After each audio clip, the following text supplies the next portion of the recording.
This is WPSL Port St. Lucie. And it is time for Ask a Rabbi. Welcome again. Thank you. So glad to be here. Me and my frog, yes. Thank you for joining us. And thank you, Stuart, for being here for part of it until you have to leave to hopefully set up a debate team. That's sounds right. exciting. A speech debate team at Lincoln Park Academy. Yeah. It's great that we're, doing so many things in the community. That to me is great. So I listened to your show, actually. I discovered that on the ride up, what a great time to listen to Ask a Lawyer. But you didn't call me with a question. No, I didn't call you from the phone, from the car. Maybe I'll do that one of these times. Obviously, hands-free. You can call in and promote your show. There you go. I could do that. So, I was listening to it, and part of what came to me, and I thought I'd start with this and then go back to things on my topic for the week, is that one of the big things in Torah, it talks about that you need multiple witnesses and that you shall not bring false witness. Right? The Ten Commandments don't say don't lie. What they say is don't bear false witness. Don't harm your neighbor with false witness, which is actually even a little bit more. And it kind of got to, I was thinking about how we like to translate these things in ways that really don't meet the Hebrew, and it changes the reality of what the words mean. And the don't lie is one of those examples. That's not what it says. In fact, one of my favorite stories in Torah is of God lying. So let me divert over to there. That's when the angels come and tell Abraham that Sarah will have a child in a year. He's 99 and she's in her 90s. It's kind of large numbers. Even if we think that maybe they're 2 to 1, they're still not youngsters to have a kid. And Sarah laughs. That's Sarah's reaction. She's listening inside the tent and she's laughing.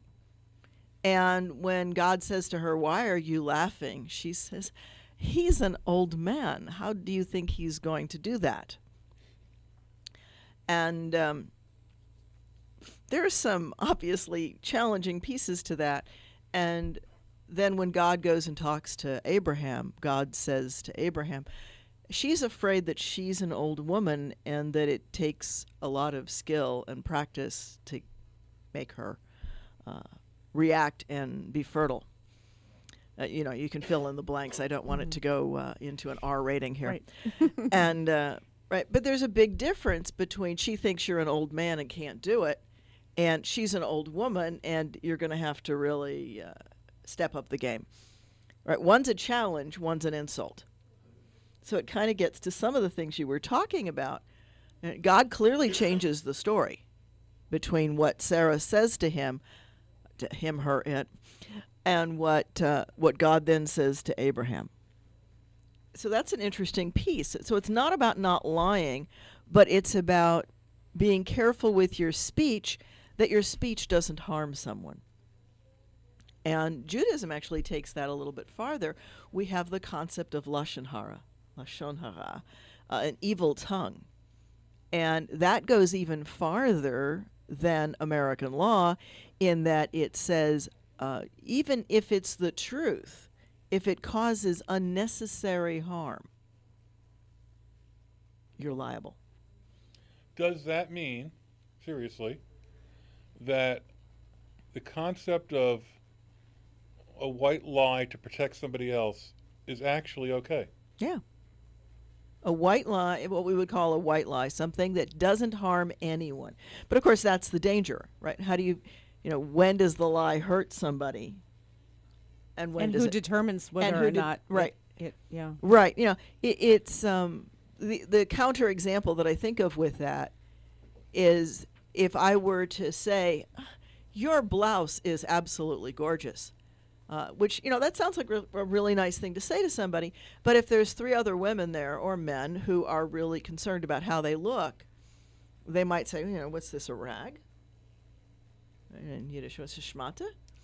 Right? And so their self-esteem is injured. Yeah, that's lashon hara. That's lashon hara. That's hurting somebody with your speech. even though you didn't intend it. And so that's another Jewish concept. It's not just about your intentions, it's about whether or not you really did it. So if, we're playing baseball in my front yard and one of the kids hits a great ball and it goes through my neighbor's window, I'm liable. Not because I intended to, I didn't expect it, but because my actions contributed to it happening. So it's some interesting slight differences between the American legal system and the Jewish legal system. And so this unintentional harm is also something for which you are liable. And in Torah it says, Chatati v'lo yadati, I sinned and I didn't know it.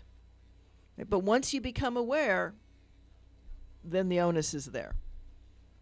And that's a very important piece, where it's not just about whether or not you intended to harm somebody, it's about whether or not you really did.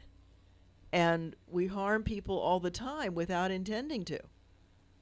And I know that you've heard it in the synagogue.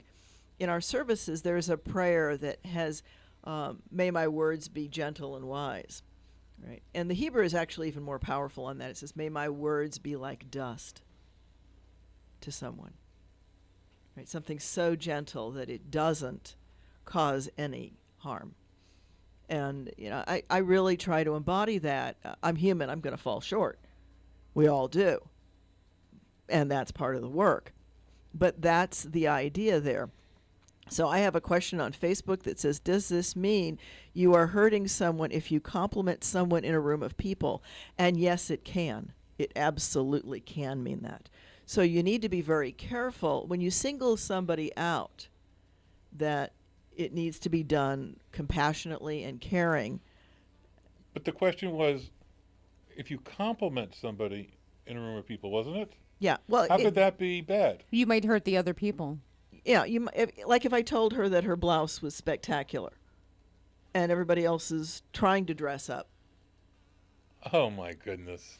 Oh, Talmud goes even farther. It says, and this one is an interesting piece. I'll tell you a little story, a little vignette about it. But if you go into a store without intending to be willing to buy, then you can cause the shop owner damage. So no browsing. So no browsing. Or just to get out of heat. It's like walking in the mall. Well, walking in the mall, if you're walking and window shopping, is fine. If you go into the store, Okay. then that changes the complexion. And so the vignette that goes with that is, this was one out of Tucson. And I was with our friend Amy. And we were driving back and forth doing a number of errands. And we kept passing this one store that I really wanted to stop in. But at the time, it was one of those times when your budget's not really fluid with a lot of cash. I just moved there, and there were all those wonderful unexpected moving expenses that just suck all the cash out of you.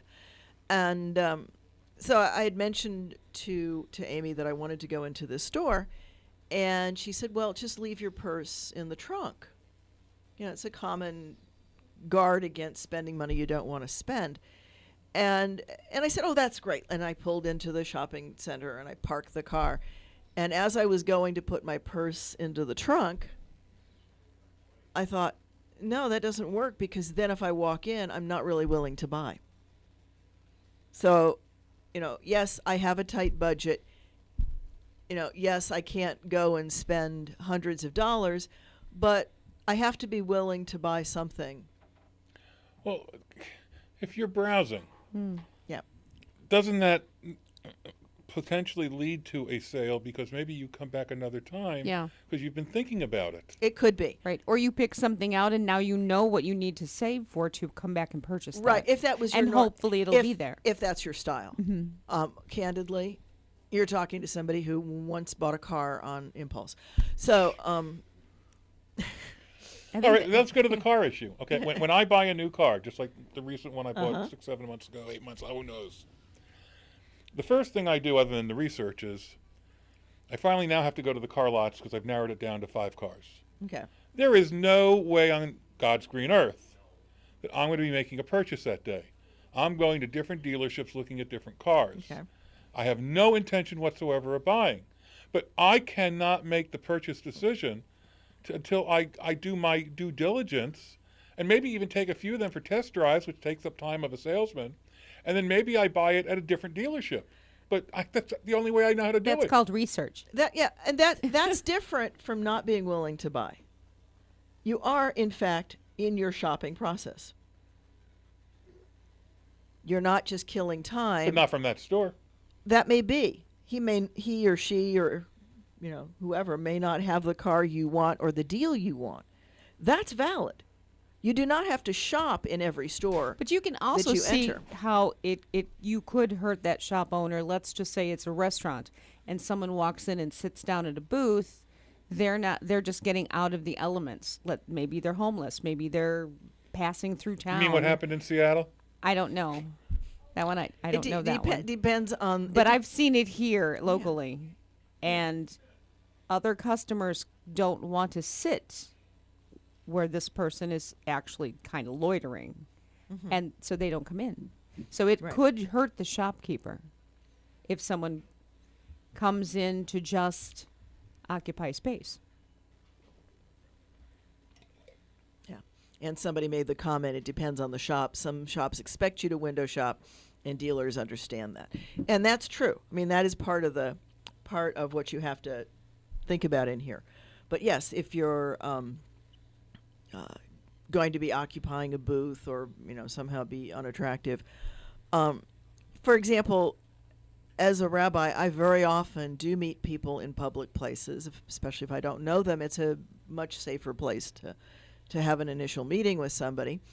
And so a cup of coffee or something not very heavy. And I will intentionally pick a time that is not a busy time for a restaurant to do that, unless I'm planning to buy a meal. But if I'm just going to go in for So a you're cup of concerned coffee with occupying their booth at a time when it would cost them money. Wow. And that is extremely considerate. And well, the other part of that is that if I'm going to sit there for an hour with a cup of coffee or whatever, a bowl of fruit with a cup of coffee, then I will at least leave a larger tip, a tip worthy of the amount of time I've been sitting there. It doesn't as much help the restaurant owner as it does at least the server who's not turning that table over. not turning the table over. And my rationale there is that I'm using it at a non-busy time, so the tables are open. I am using up the server's time, and they can't. A lot of restaurants, they can't. They're on a rotation. They get this table, they get that table, and it's doled out, and so they can't get a better paying table. So my paying the better tip compensates at least a little bit, not perfectly.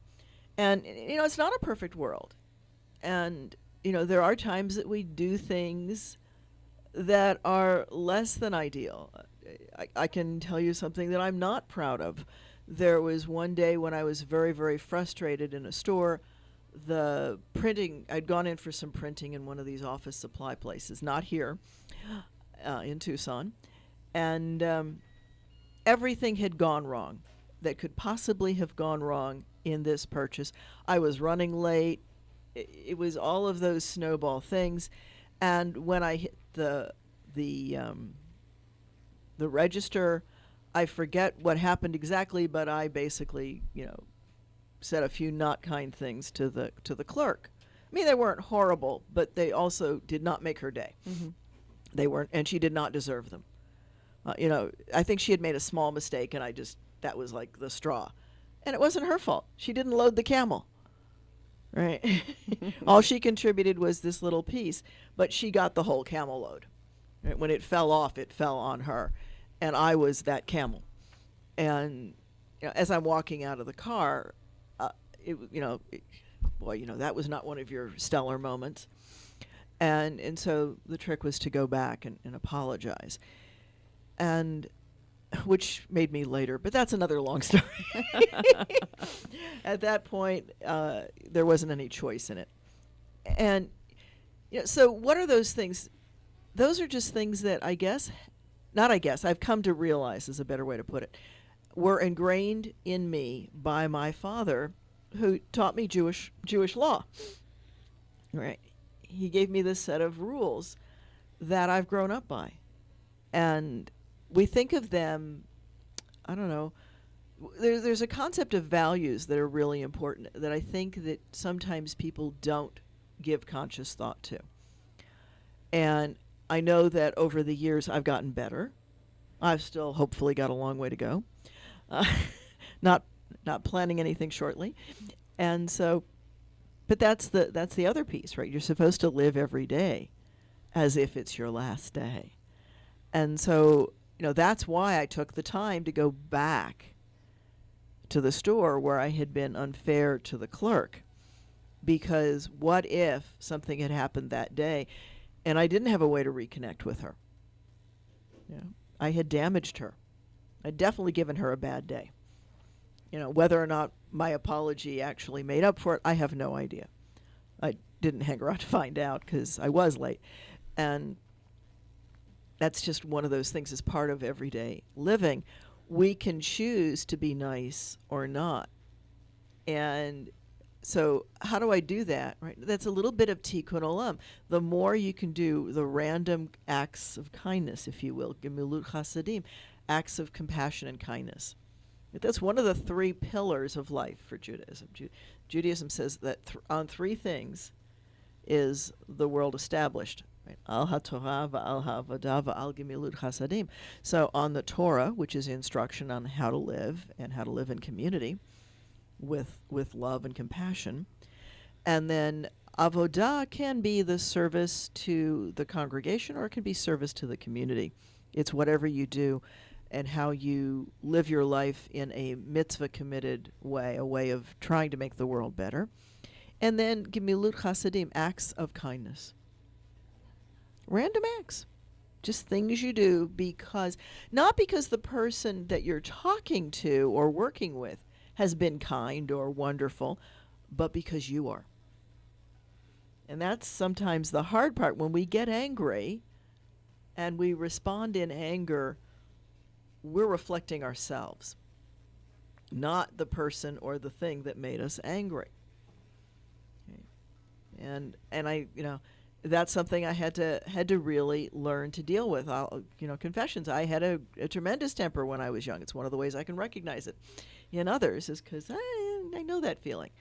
And over time, I came to realize that, one finger pointing out, three fingers pointing back, right, when you point at somebody. And I don't like that when I'm angry. But, when I finally calm down and stop feeding the anger, then I come to realize what it is about me that generates that feeling. And no, it's not nice. It's not fun. Self-reflection is not just, I did really well on that. Right? And sometimes it's, I could have done better. All right, so when I tell my son that his lying is a red button issue to me, and I get angry in response, why, from your perspective then, why am I angry? Because you can't control him. I could buy a straitjacket. But as a father, do you feel as though it's your job to teach him to be a better person so that his life it in is. the future is perfect better. Perfect segue. So, the frustration is you haven't succeeded in teaching that. And the answer to creating the behavior that you want I know what she's going to say. Thank you, B.F. Skinner. Operant conditioning. Right? It's not that it's not just Pavlov's conditioning, right? When you respond to something and you salivate because the bell rang, then you're giving a conditioned response on your part that you've learned to do. And there's different ways to help. Everybody gets that. We have positive and negative reinforcement and positive and negative punishment. And those are often confused and misused. But reinforcement are things that generate the behavior we want. So when you see Shamu at SeaWorld doing his routine, what's happened is that the trainer has shaped it. They've worked at successfully rewarding the correct behavior and getting it closer and closer until the animal or the person does what they're supposed to do based on a reward. And the reward can be positive or negative. You can either give something good. If you behave, if you get all A's this semester, I'll give you an iPad. Okay. That's a positive reward. Hit a home run, I'll give you $20. There you go. That's a positive reward. Is it a bribe? It's a positive reinforcement. No, it's a bonus. Okay. It's an Okay. incentive. It's a bonus for a job well done. well, and I you like get paid. that. You get paid for doing your job right, Mm-hmm. right? And right. So maybe not enough, but that's a whole different issue.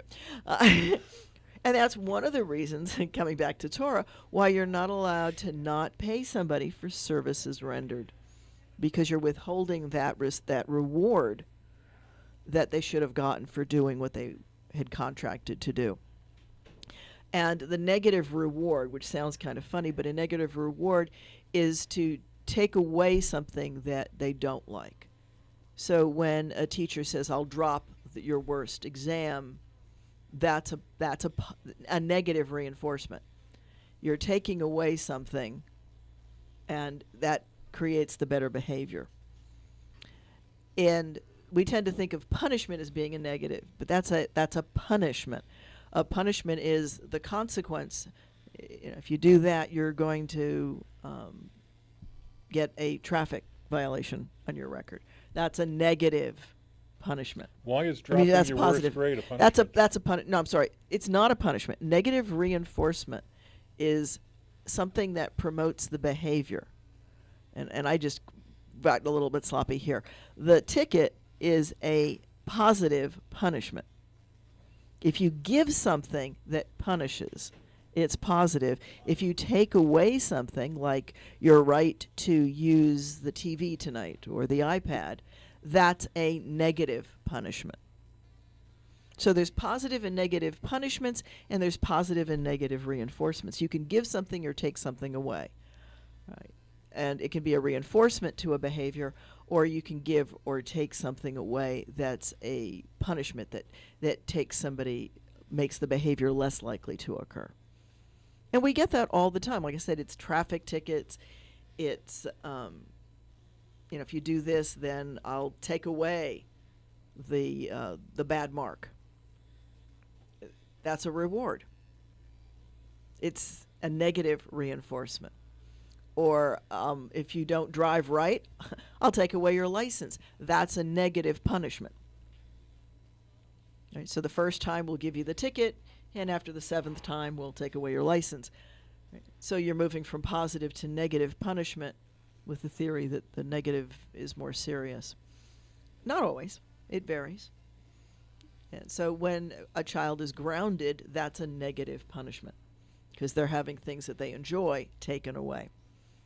When the teacher takes the iPhone away in class, that's a negative punishment because you're taking away something that then punishes. So it's a little bit, but that's flipping into my other side. So what is taking away? So what is taking away a test? That would be like in a professor, if you've got 5 or 6 scores from a student and you drop the worst one. To give their average, right? To boost their average, average, yeah. right? Mm-hmm. And I know a lot of professors who do that. My personal thing is that I give them chances to do extra credit to boost their averages. So everybody's got different ways of doing it, and that's just another example. School is loaded with positive and negative reinforcements and positive and negative punishments, and our whole life is. Even our relationships. Oh, yeah. Well, Right? I was thinking about the lying. Like you're lying as a teenager, somewhere he's going to have to give that up because if it continues as an adult, there will be consequences. Precisely. And there should be consequences all the time. Mm-hmm. Because in general, the little white lie that God tells is a far cry from the not owning the stuff you do kind of lie, or worse yet, saying, John did it when you did it. Mm-hmm. That's even worse. That is, in fact, bearing false witness, harming somebody else's reputation by what you say they did. And that's Lashon Hara. And as I said earlier, that is a really important piece because you were using the example in your show of somebody's a thief. And I'm not going to name any names so I don't have to worry about retractions. But let's say that somebody is in fact a thief, that you know that they have stolen something. You maybe even have proof of it in your pocket. And Jewishly, you're not allowed to spread that unless there's a danger, To someone else? clear and present danger to somebody else. Okay. Right. Were there reasons why the person did it? Well, unless you really investigate it, you probably don't know. Mm-hmm. And so, you really have to be a little bit careful on that quality because that one carries a little bit more of a that racks up against you in the heavenly court, shall we say, and that court's not going to forget. And it's not going to miss it, and that court knows.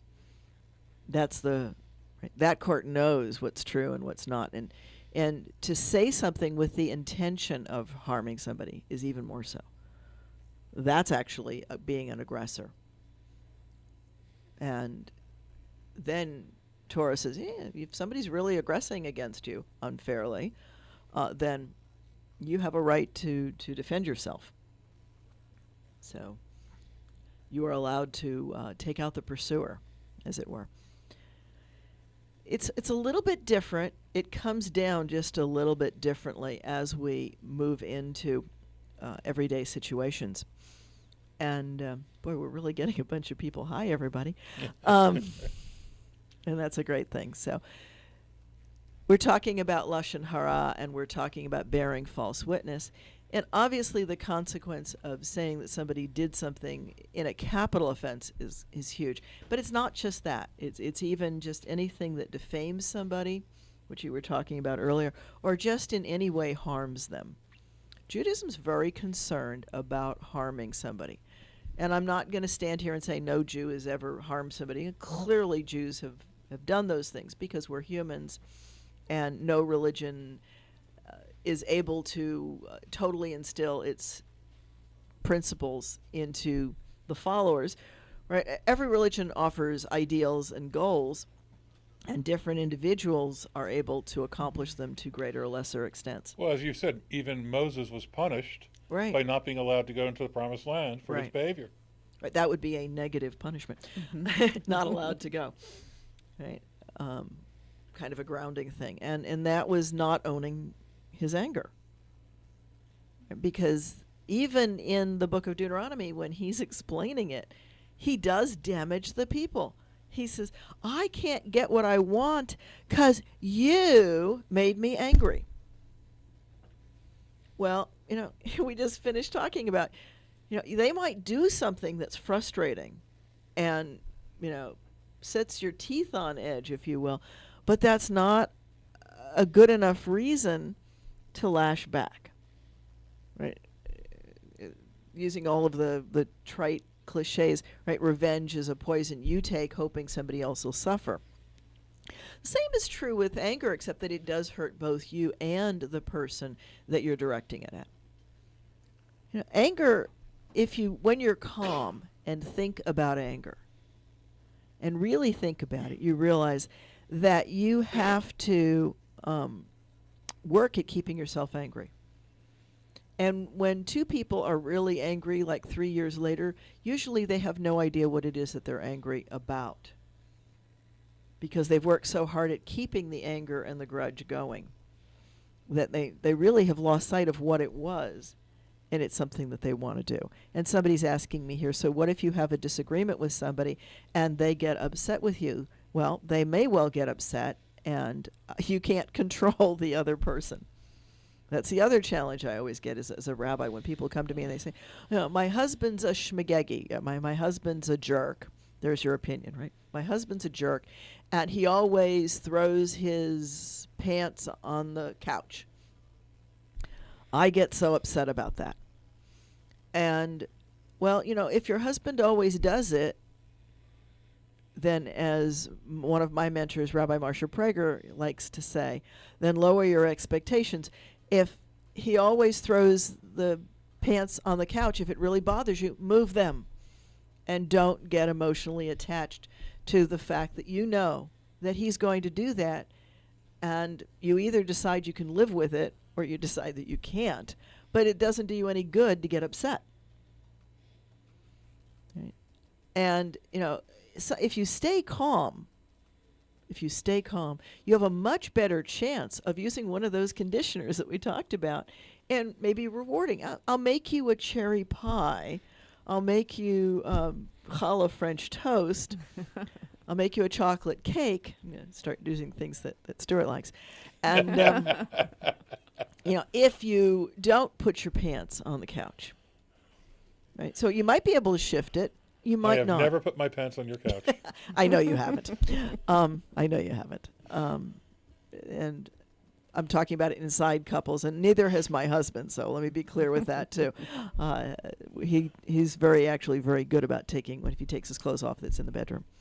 But I wanted to pick some kind of an example of something, and sometimes it's he doesn't clean. This is one that I actually worked with a couple. She came to me and she said he never rinses off his dishes when he puts them in the sink. That's what dishwasher's for. And well, it depends on what you're used to, and if that's what he does, then that's what he does, and you either learn to accommodate it and rinse it yourself, or you break it up, and over dishes that seems kind of trivial. Mm-hmm. So I'm being asked what if it's over 30 years and they still don't relapse on this situation? You mean they don't give in? Or if somebody's upset with you, that's about them. It's not about you after 30 years. Definitely not. And that's true. If somebody's got a disagreement with you, you can do the best you can. Torah says try 3 times. And if you've tried 3 times earnestly, and that's the hard part, if you really do it in a way that makes it possible for them. And what does it take for somebody to get over a disagreement? Often it takes giving them a way of saving face to do it. Right? What we would call saving face. You've got to make it possible to come out of the corner. That's another one of my favorite Torah stories, and we had it not that long ago, just a couple of weeks ago. The rebellion of Korach, when Moses and Aaron Moses and Aaron and Trail go to find out what's bugging the folks in the lead-up argument to the rebellion. He does it in a way that they can't back down. He goes with the 70 elders and confronts them and says, it's not enough for you that you're a Levite? Oh, and by the way, what's the problem?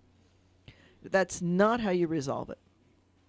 I've always wanted to do a book, Leadership Skills and Conflict Resolution, as exemplified in Torah, because there's so many wonderful examples of what not to do, along with some very good ones about what to do. And that's why Aaron is considered the peacemaker and not Moses. Moses is not a peacemaker. He's a rule giver. And he's very good at saying, do this, and by the way, I'm going to be angry. Clearly, he was an angry individual. There's enough evidence. Kills the guard in anger. Is it justified? I don't know. I don't know how bad the beating was that's described. We just don't know. We don't know all the details. And we only get this little tiny vignette that says the guard was beating the Hebrew slave. Okay. Granted, it's not good to beat anybody.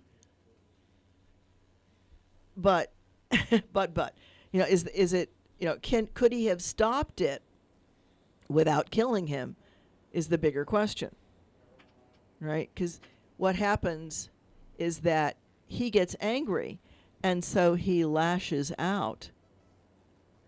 And that is really the piece. And then, of course, coming down with the tablets, when he sees what the people are doing, he throws the tablets down, and the Hebrew's real clear. It's not dropped it, threw it. So it's not Mel Brooks dropping the extra 5. He's throwing down all 10 and the broken tablets. And the broken tablets are one of the things that's carried in the ark, along with the second set. And the difference there, the first set, God, according to tradition, wrote with God's finger. The second set, Moses carved into the stone. And the theory there is that when it's just given from on high, it's not so easy to accept it. So they had to be broken so that human hands could be part of it. It's a nice drash. It's a nice little homiletic piece to throw into that to explain what was going on. But part of what's going on is Moses' anger. When he comes around and he's frustrated, he tarried. He was late coming back. And, and so it goes into that. And thank you, Nechama, my sister-in-law from Israel. She says, may this Tisha B'Av be a fixing for the hate and evil in the world. And I agree with you. This Shabbat would normally be Tisha B'Av. It's the heaviest Shabbat of the year.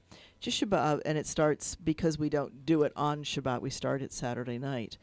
And that is the day on which the first and second temples were destroyed, and a whole raft of other really horrible things in Jewish history happened. And if we really get into that low place in this commemoration, it is said that we can really heal hatred and evil in the world. And so that's part of the work of this coming week. It's actually an appropriate thing. So thank you, and hi to Israel. We've got Israel listening. We're international. Wow. Yeah, we are. We are international Last today. week was Rio de Janeiro. Yeah, that's right. And I see this wonderful raft of faces, and it's so good to see all of you. So it really is important how and what we do and how we conduct ourselves. And sometimes so let's look at the Tisha B'Av, the crying. It's a time of, if you will, being angry at God.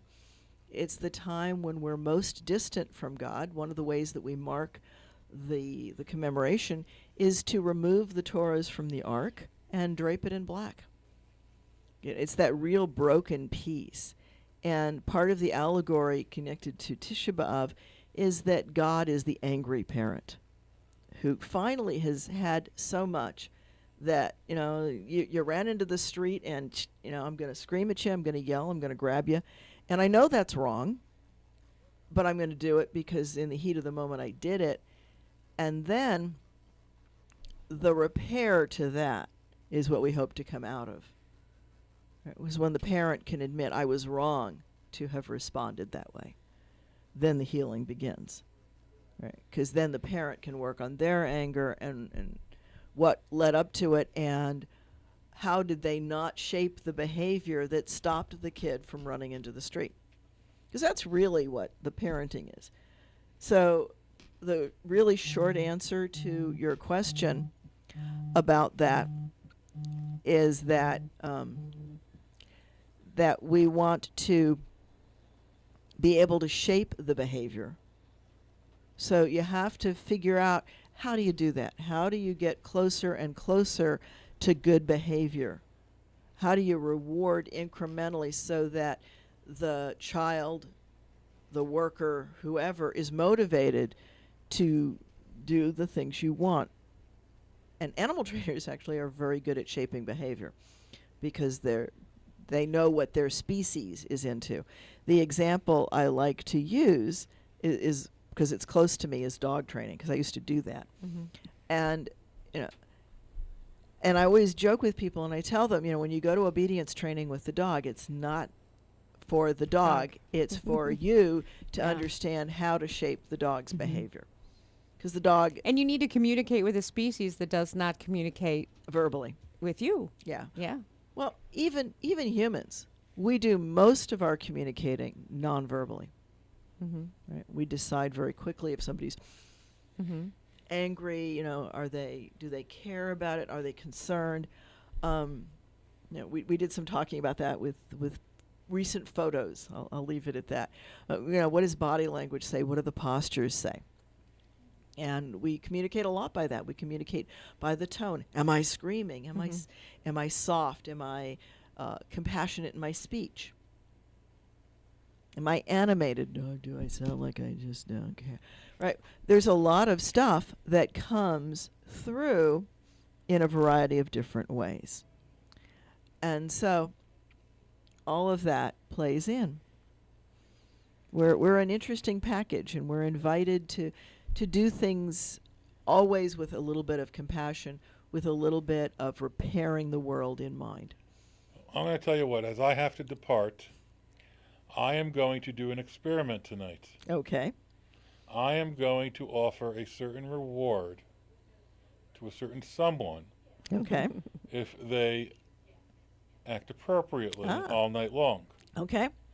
And we will see whether that offer of that positive reward, which will be something that is enjoyed, Okay. will actually model or get modeled better behavior. Okay. That would, and I would offer to that, if it isn't enough for the entire service time, because as we work with children, that's one of the things that you've noticed in our congregation is that over time, in general, kids start really behaving. They come in and they're screaming and they're rowdy and they're moving around.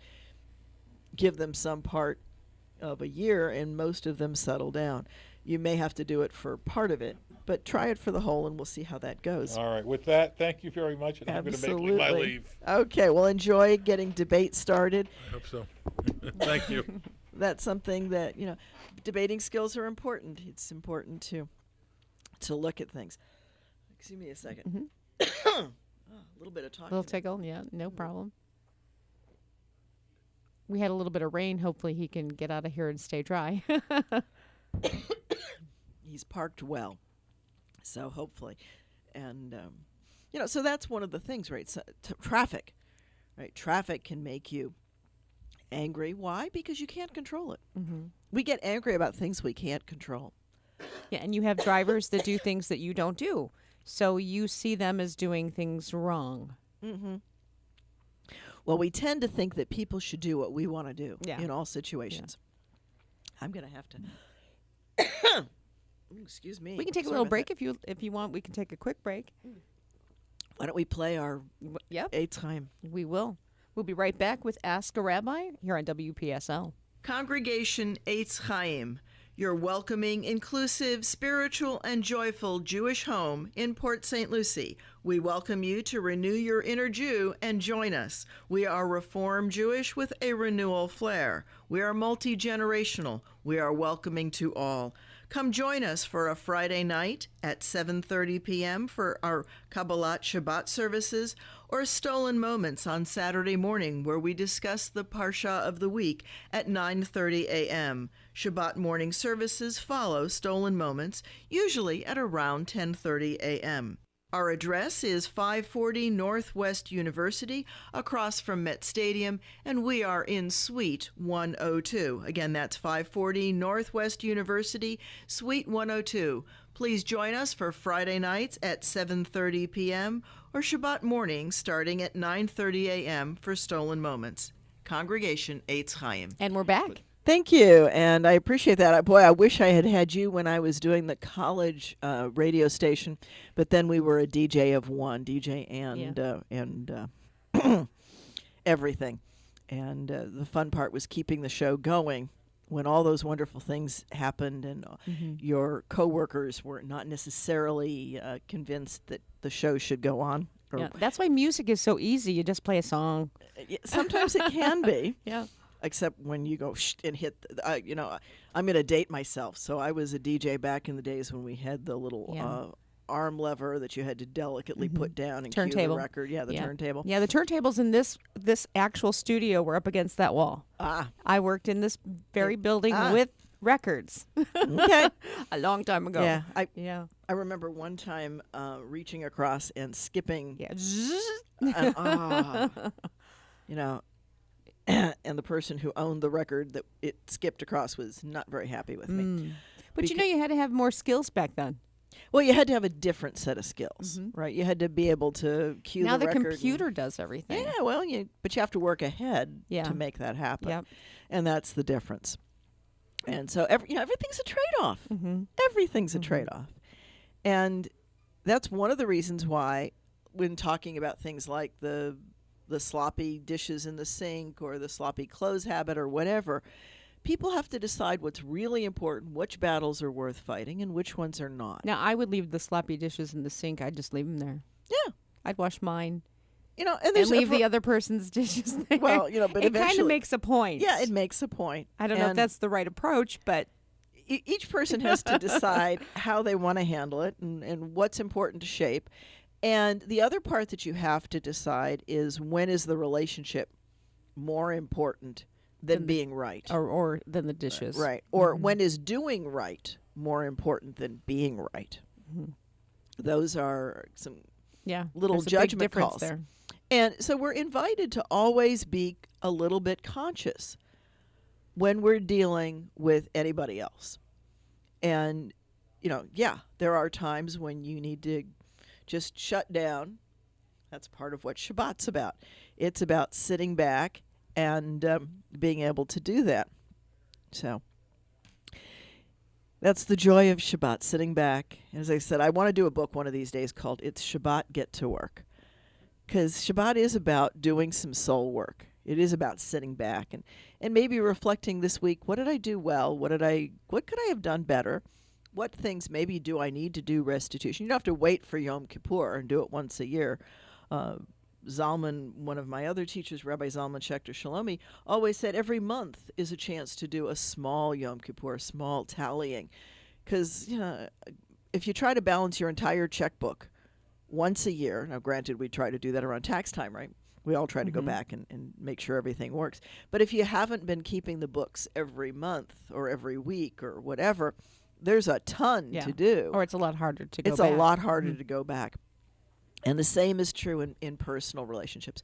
We have, if you will, a relationship account with people where we do hurt them, we do things that heal, we do things that build up. And the trick, I think, is to always leave that account a little bit higher than it was when you walked in. And that fits in with that theme that we're talking about. And Lashon Hara, coming back to the very first part, is watching your tongue. Because it starts waggling in there, and you need to keep a little leash on it. And you might have to give yourself a reward for doing it right. Right?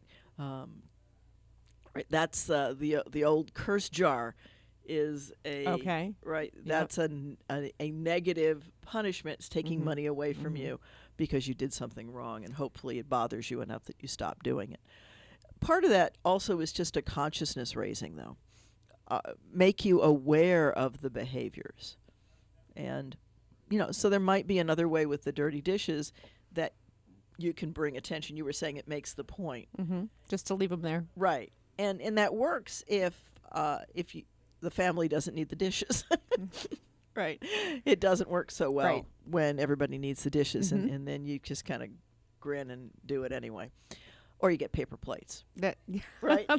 There's a solution. There's There's the solution. and that's the other piece, is that sometimes solving a problem is not the head-on boom, boom, boom, but it's going around. But part of that is maybe I want the dishes kept a certain way. I want them done by a certain time. That other person doesn't have that same want. Right. And So who's right? you have to decide that as a couple, which gets back to the couple thing that I talked very briefly about, and maybe we can talk some more about that one of the future shows. But in a marriage, there's three entities. There's the two partners and the marriage. And it might be that washing the dishes is part of that marriage. It might be that it's not. Is it, is the person who dirties the dishes, so are they running out the door to go to work to bring money into the family? Then maybe, it's okay if they throw dirty dishes in the sink and they get washed by somebody else who doesn't have the time constraint. I'm very keenly aware of time constraint because, as you can tell, I'm always running in 35 directions. And so how and when I choose to do things is affected by my schedule. And I know that's true with other people. And sometimes it's not. Right. I am particularly, because I bake bread, as you know, I bake challah. I'm very adamant that the bags that they're in get sealed, because if that bag stays open, Yeah, right. then the birds get the bread, which, they need some bread, but not that much. And so we've all got to pick and choose which battles we're going to do. We have to pick and choose what is important and what is worth shaping. And sometimes it takes that creative moment, that spark, that, because Shamu didn't start out doing Tricks. doing all the Yeah. tricks. It got closer and closer and closer and rewarded. And so, the dirty dishes might be, well, if you rinse the glasses, then I'll make that cherry pie you want. Sometimes it's not so overt. But I believe in bribery. There's nothing wrong with bribery.